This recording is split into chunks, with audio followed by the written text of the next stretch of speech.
Well, the second MCU Disney Plus series has just finished, and I just watched the final episode, so let's talk about Winter and the Falcon Soldier.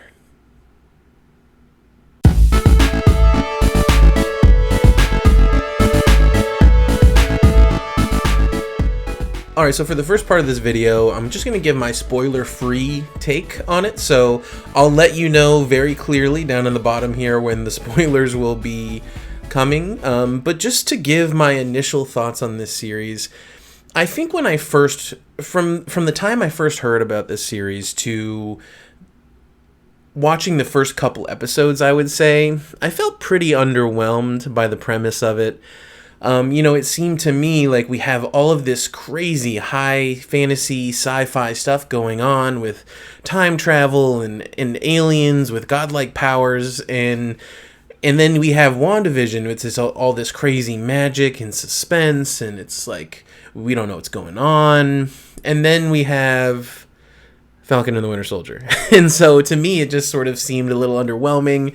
I wasn't really that excited about it. I really only watched it because that's what I do. I watch MCU stuff. And even after the first couple episodes, it just felt like we had gone from so high up here all the way back down to Earth that it was a little bit jarring, and it was a little bit hard for me to get connected to the storyline. But I will say that as the series went on, I went from being jarred by it to actually appreciating it. This show takes a lot of time to explore themes and character arcs, and in a very satisfying way. It still uses other MCU properties and things in some unique ways, some ways that I thought kind of missed, which we'll talk about. But for the most part, I really enjoyed this series, and I absolutely recommend you watch it. It really takes off after the first couple episodes. And, not to give too much spoilers about the end, so I'm not going to say anything there, but just I definitely recommend you watch this show. That's pretty much what I want to say that's spoiler-free. So if you haven't seen the show yet, stop watching this, go watch the show, or if you don't care about spoilers, what's wrong with you? What's going on in your brain? You don't like to be happy? Is that what it is? I don't know. Anyway, I hate spoilers, so I watched it. So first let's talk about what I wasn't crazy about in the series. And I would say that, there's a few villains in this series, and none of them really worked on too deep of a level for me. The big one is the Flag Smashers with Carly Morgenthau, and I thought the acting was fine, but it just seemed very predictable as to kind of what direction this was going to go. Another thing that bothered me is they have these characters that are also part of the Flag Smashers who have the super soldier serum, who are there, and they're kind of like acting as sort of a moral compass. When Carly does something that's a little over the top, even in the name of something good in their eyes, she's going over the top, they kind of show hesitation, but that never goes anywhere. You get to the end of the series and those people are dead. So I'm not really sure what the point of that was, if they were never going to say, hey, we need to be careful. Now, in the end, when she's dying and she looks at Falcon and says, I'm sorry, like that's a powerful scene. And I think it does show that there was still some hesitation in her for actually killing people. But, also you have the guy in the last episode that Falcon, Captain America fights, who's this like French mercenary. That kind of felt out of the blue. I wasn't real sure why they brought him back. Like he's in the intro sequence. You don't see him again the entire show, and then he shows up in like basically the last episode just to fight Falcon as not a super soldier. So yeah, I wasn't crazy about that. And then you've got these two kind of mysterious characters where really one we now know that Sharon Carter is the Sharon Carter? Yeah. Anyway, is the power broker. I don't know. First of all, my biggest problem with her whole character is that it's 100% predictable, and you can absolutely see where it's going the entire time, except for the characters don't see it. I'm not necessarily I don't necessarily care when a show is like not trying to hide where they're going with something, but they at least still have to make it believable for the characters. And the characters in the movie just sort of trust her with everything, with crazy amounts of things, even though they know that she's been thriving in a criminal underworld. So I'm not real sure what the choice was there, what that was about. But I just don't buy Sharon Carter as the power broker.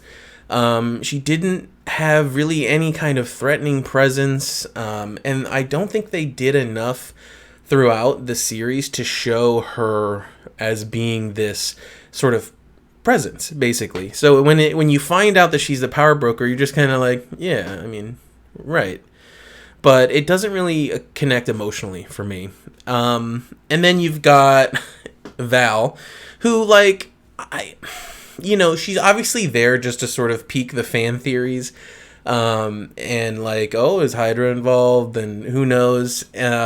Which is fine, but it seemed a little pointless. Like, they didn't do enough with that in this season to really make me feel like it needed to even be a thing. Like, maybe have her reveal at the very end. But they didn't. They kind of tease her a little bit early on. So, yeah, in general, I wasn't crazy about that.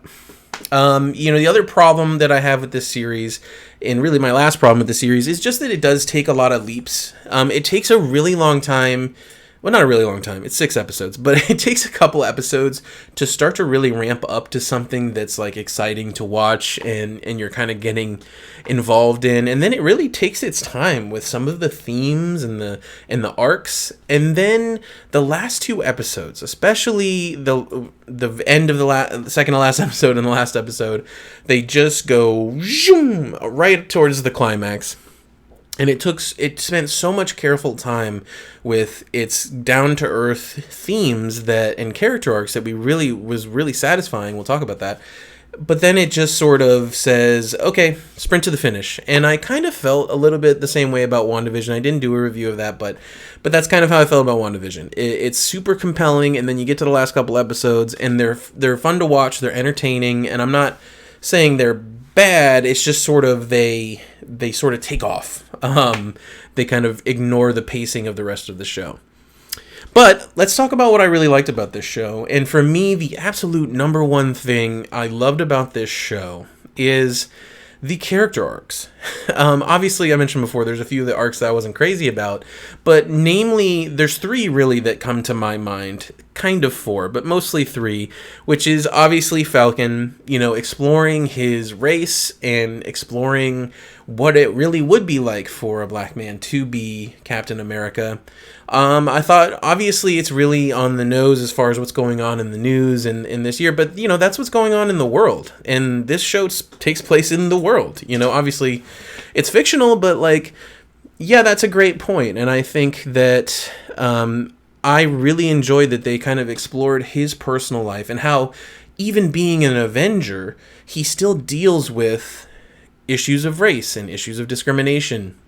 And also just issues of believing in himself. He initially didn't think he could live up to the shoes or fill the shoes of Captain America. And the whole show is basically showing that the way you live up to being Captain America isn't by being strong. It isn't by being, smart. It isn't by being prepared. It's by being better. And that's what he says in the last scene. We have to do better.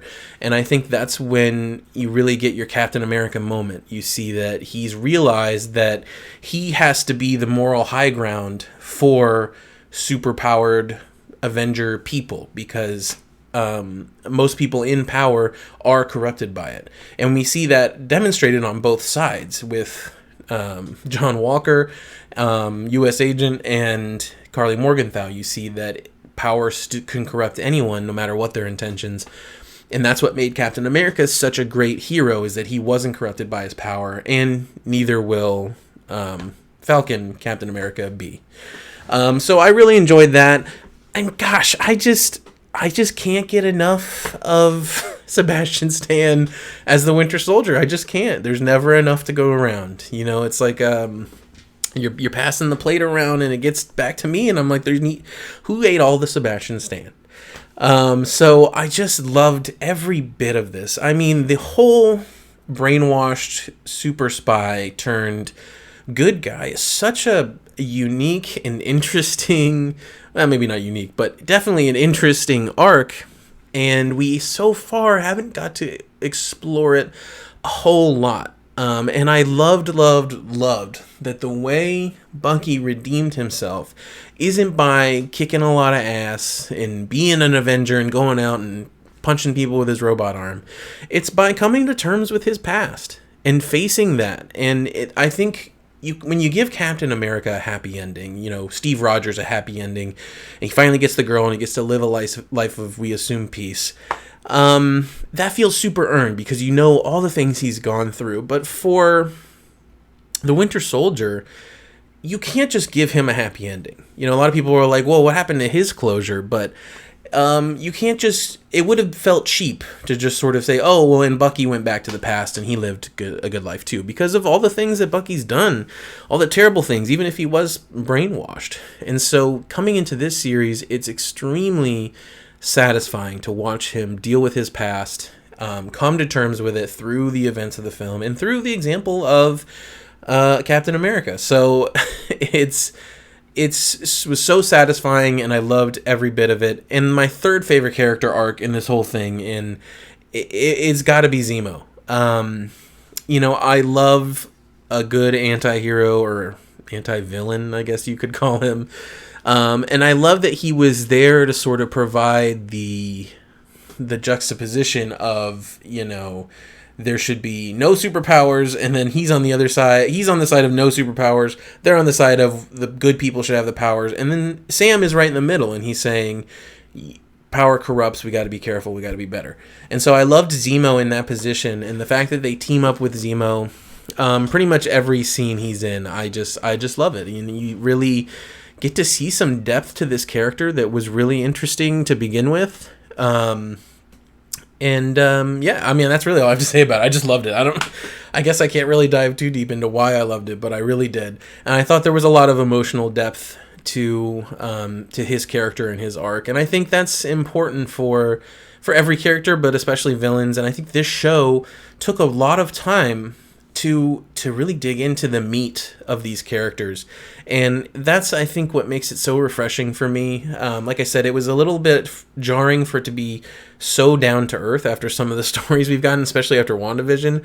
But then it also is super refreshing because we're down to earth and we're exploring just the simple motivations of characters we know and love and appreciate.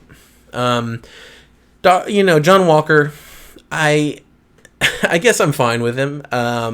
Again, it's one of those things where you pretty much know exactly where this is headed from the very beginning, right when you see his dumb face. But I do like where they ended up with him. We'll see at the very end with the U.S. agent stuff. I don't know how I feel about that, but I do like that he got to sort of redeem himself a little bit because he kills this guy in cold blood, but his buddy was just killed by them, and in his mind, we're good guys, they're bad guys. And so what he did was wrong, but it was also that's what everybody's doing right now. So it's kind of what we're out here doing. So I like that he got to come back and make the right choice, and see the error of his ways. So I didn't necessarily hate him as a character, but he was pretty predictable and frustratingly at times. So, but I think that kind of wraps it up for me. I absolutely recommend you watch this show if you made it this far. For me, if I had to assign it a percentage point, I would say I'd give it an 85%. I think it really gets deep into some characters that I really wanted to get deep into, and not like that. And I don't know, maybe. But it's satisfying. It really is. I had some problems with it, obviously, but overall, I really love this show. So you should definitely check it out, and we'll see you next time.